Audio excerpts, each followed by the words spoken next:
Hello there, coming to you from the floor for a change. This is the Russian Get-Up. It is a specific floor move that has an actual name, which means that it has actual step-by-step instructions. So here we go. You're going to be starting your Russian Get-Up as we all start our Russian Get-Up, on our bellies. And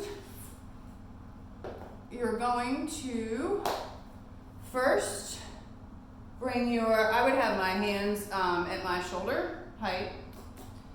You're going to bring your knees up.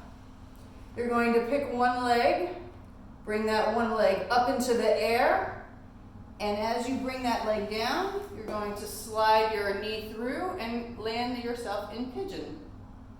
That's the Russian Get-Up. Here's what it looks like with the other leg.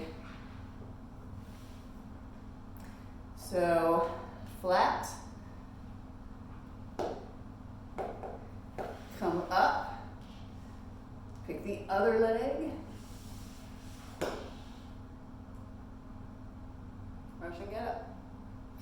Real nice and simple, okay?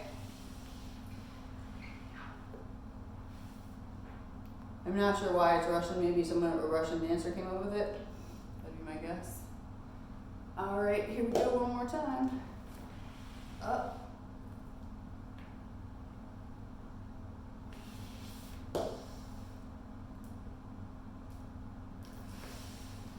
Okay, we'll do it one more time. Just because it looks cool on both sides, from both angles. Up to the knees. Pick a leg. Bring it up into the air, bring it down as you simultaneously slide the knee through. That's why the hands are at the chest.